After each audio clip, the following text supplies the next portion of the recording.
제가 이 북튜버를 시작하고 나서는 뭔가를 말하고 뭔가를 표현하는 것이 저의 일이 되었습니다. 뭔가를 말하려고 할 때 구성을 짜고 대본을 쓰고 뭐 이런 기술적인 일들은 하면 할수록 느는 것 같아요. 그런데 말로 나 자신을 당당하게 드러내고 표현한다?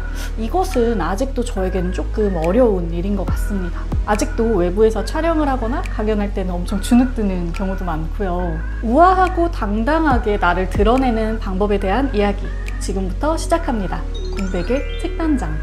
안녕하세요 여러분, 북튜버 공백입니다. 오늘은 인트로에서 말씀드렸던 것처럼 말하기에 대한 이야기를 여러분들과 좀 해볼 건데요. 그 전에 한 가지 질문을 먼저 드리고 시작할게요. 자, 오늘 소개해드릴 책에 등장할 8명의 유명 인사들입니다.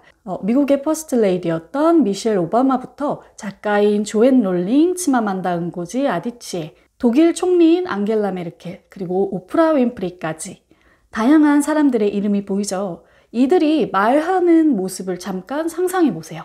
자, 어떠신가요?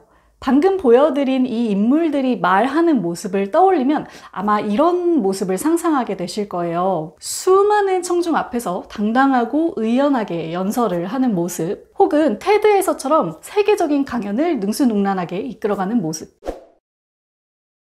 여기까지 상상했을 때 우리는 이런 물음에 맞닥뜨리게 되죠. 아니, 이 사람들은 유명인사잖아. 미국의 영부인이고 세계적인 방송인이고 수백만 부의 책을 판 베스트셀러 작가잖아. 그러니까 이 사람들은 연설이 필요한 사람들이지. 그런데 나는? 내가 이런 자리에서 연설을 할 일이 있을까? 내가 연설의 기술을 배울 필요가 있을까? 이런 질문들이 드실 수도 있죠. 확실히 우리는 흔히 말하는 대중연설을 할 기회가 별로 없을지도 모릅니다. 그런데 생각을 좀 바꿔볼게요. 대규모 연설이 아니라 그냥 말하기라면 어떨까요? 우리는 보통 어디서 말을 하죠? 학생이라면 과제 발표를 위해 말을 할 거고요. 직장인이라면 PPT 발표나 회의에서 말을 하게 될 거고요. 저는 이렇게 말로 책을 소개하고 있죠. 또 누군가를 가르치거나 나의 의견을 전달할 때 이 말하기 기술이 사용됩니다. 대중 연설을 위한 말하기가 아니라 나를 드러내는 방식으로의 말하기가 누구에게나 꼭 필요하다는 거죠. 네, 오늘 제가 소개할 책의 제목은요. 이제 우리의 이야기를 할 때입니다 입니다. 영국의 언론인이자 작가인 비브 그로스콥의 책이고요. 2020년 1월에 마일스톤에서 출간된 책입니다.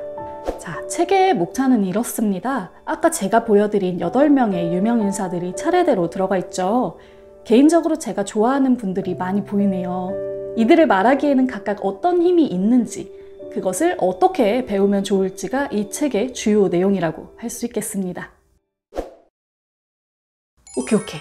말하기가 필요하다는 건 알겠어요. 그런데 이게 연습으로 되는 일인가요? 이렇게 물어보시는 분들도 있을 것 같아요. 이 책을 통해서 우리가 분명하게 알아야 할 것들이 있습니다. 바로 이 유명 인사들의 연설에 담긴 비밀인데요. 그들도 처음부터 말을 잘한 게 아니었다는 다소 뻔하지만 가장 중요한 이야기를 여러분들께 꼭 해드리고 싶어요. 이 얘기가 진짜 흔한 얘기지만 저는 믿을 수가 없었던 게 제가 미셸 오바마의 연설을 좋아해서 예전부터 굉장히 자주 찾아봤었거든요. 제 영상에서도 한번 언급한 적이 있었고요. 저는 미셸 같은 사람은 타고나는 거라고 생각했어요. 아니면 진짜 어렸을 때부터 오래오래 말하기 교육을 받았거나. 그런데 이 책에 보면 이런 얘기가 나와요. 오바마가 대선에 당선되고 난 후에도, 그러니까 미셸이 퍼스트 레이디가 되고 난 후에도 한동안은 연설이 그렇게 훌륭하지 않았다고 말이죠. 감정에 휘둘리는 모습도 자주 보였고요. 경직되거나 더듬거리는 모습도 보였었다고 해요. 지금 미셸이 연설하는 걸 본 사람들이라면 이 말을 진짜 믿을 수가 없죠. 이 이야기의 핵심은 뭐냐? 연설 혹은 말하기의 기술은 학습을 통해 늘 수 있다는 겁니다. 그것도 굉장히 큰 폭으로, 굉장히 빠르게.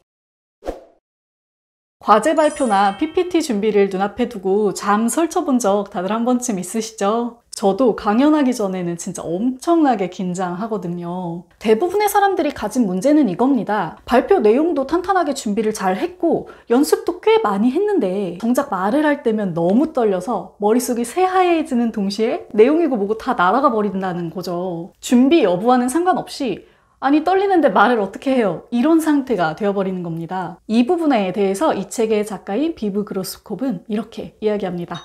말을 잘할 수 있는 기술에 관해 조언하는 책들은 넘쳐난다.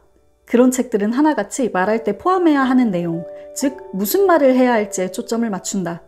그런데 무슨 말을 해야 할지는 아는데 입에서 한마디도 나오지 않는다면 어떻게 해야 할까? 이런 난감한 상황에서 어떻게 해야 하는지를 알려주는 책은 없다.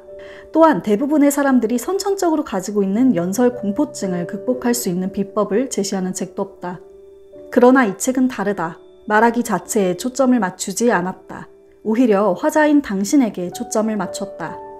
당신이 바라는 모습의 연설가가 되는 것은 실질적인 연설 자체보다 훨씬 중요하다. 당신이 공간을 지배할 수 있다는 믿음이 없으면, 그리고 공간을 지배하고 싶은 욕구가 없다면 이미 그 공간을 잃은 것이다. 기존의 화술책들과는 달리 조금 더 근본적인 이야기가 담겨 있는 책이고요.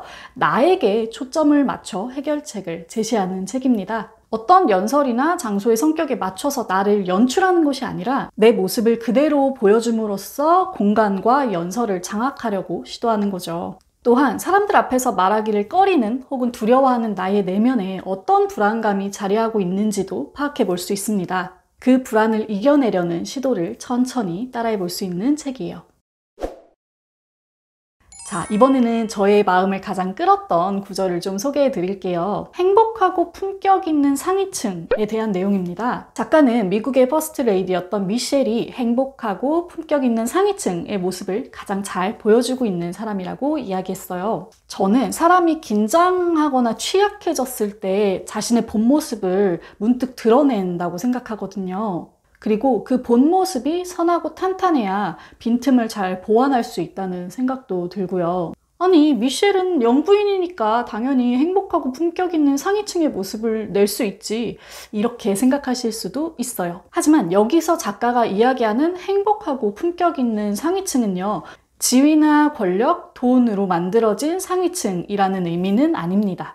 내가 내 모습을 표현하려고 할 때의 당당함, 견고함, 그리고 그런 에너지를 이야기하는 것 같아요. 말하기 기술을 익힘에 앞서서 내 삶 자체가 행복하고 품격 있고 견고하다면 나의 목소리를 내는데 두려움이 없어질 수 있겠죠. 연설에 실패하든 성공하든 말이에요. 당신이 진정으로 행복하고 진실로 품격 있는 상위층이라면 당신은 그런 작은 일로, 아니 그 어떤 일로도 체면이 깎이고 신분을 잃을까봐 겁내지 않을 것이다. 혹시 손상될 위험이 있을지언정 당신의 신분을 지켜낼 수 있다는 자신이 있기 때문이다. 저는 개인적으로 여러분이 이 책을 읽으신다면 이 책에 나오는 사람들의 연설을 유튜브로 찾아보면서 보셨으면 좋겠어요. 책으로는 미처 전달하지 못한 뉘앙스나 내용들을 같이 연설을 봄으로써 좀 보완할 수 있거든요. 저는 원래 테드 강연이나 세바시 강연 같은 거 좋아해서 자주 보는데 그래서인지 이 책을 볼 때 더 즐거웠습니다. 이 책에 나오는 연설, 그리고 제가 개인적으로 좋아하는 연설들은 제가 댓글에 링크로 남겨놓을게요. 함께 보시면 굉장히 재밌을 것 같아요. 말하기는 우리를 세상에 드러내게 하고 그럼으로써 더 많은 기회를 우리에게 안겨줍니다. 자신의 목소리를 내고 누군가 내 목소리를 들을 때 여러분 주변의 세상은 많이 바뀌어 있을 거예요. 언젠가 서로의 목소리가 서로에게 닿길 바라면서 오늘 이 책, 이제 우리의 이야기를 할 때입니다를 소개해 드렸습니다. 여러분 모두 책 읽는 시간 되세요. 튜버 공백이었습니다.